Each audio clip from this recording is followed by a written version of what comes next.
Last time at Bristol Dirt, baby! Too much, guys? Sorry. Moving on. Cup Series will race on dirt for the first time in almost 60 years. Denny Hamlin and Ryan Blaney lead the field to green, but it wasn't long till Kyle Busch would steal away the lead from Denny Hamlin. Kyle Busch, however, would immediately have overheating issues and would pull down pit road on lap 11. Truck Series race winner Martin Truex Jr. takes the lead away and stays out front for a while. On lap 41, Stuart Friesen slams the door on Aric Almirola and spins him out right in front of the leaders. Almirola gets hit by 3 cars and Truex barely makes it through. They go back to green and just 3 laps later, Ryan Newman spins out while running in 6th. Kevin Harvick darts to the top of the racetrack, but unbeknownst to him, his teammate Chase Briscoe was already up there. Harvick slams him up against the wall and wait, did he just get some airtime? That was impressive.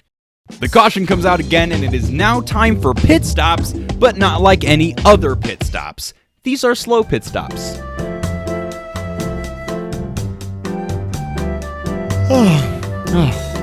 Alright, moving on.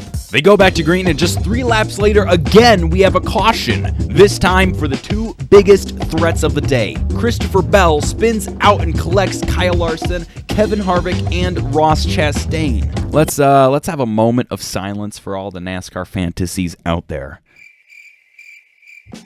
Finally, we are able to finish Stage 1, and Martin Truex Jr. is the stage winner. Suarez would take the lead on lap 135, and on lap 158, Ryan Blaney lost all visibility and turned right down onto Ricky Stenhouse Jr. and Kyle Busch. Ryan Blaney starts to spin, and all the cars behind them couldn't see either, and spun out in the process of trying to stop on dirt. Once the dust settled, Ryan Blaney, Alex Bowman, Mike McDowell, Austin Dillon, and Kyle Larson were all parked on the front stretch.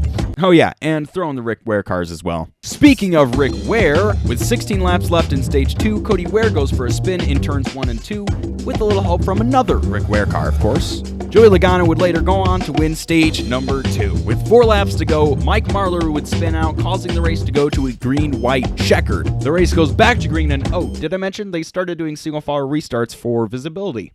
Seems to be a trend this year.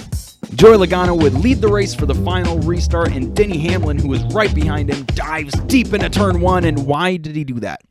He just lost all his momentum. Anyway, in the end, Joey Logano wins his first race of 2021 and the first ever Bristol Dirt race. Well, it's not the first. The trucks raced their first, and they also did a heat race too that lasted 2 laps. By the way, check out that video. Last time at Bristol Dirt for the Truck Series. Should be popping up right here on the screen right now, and if you have seen that already, consider checking out the rest of the series.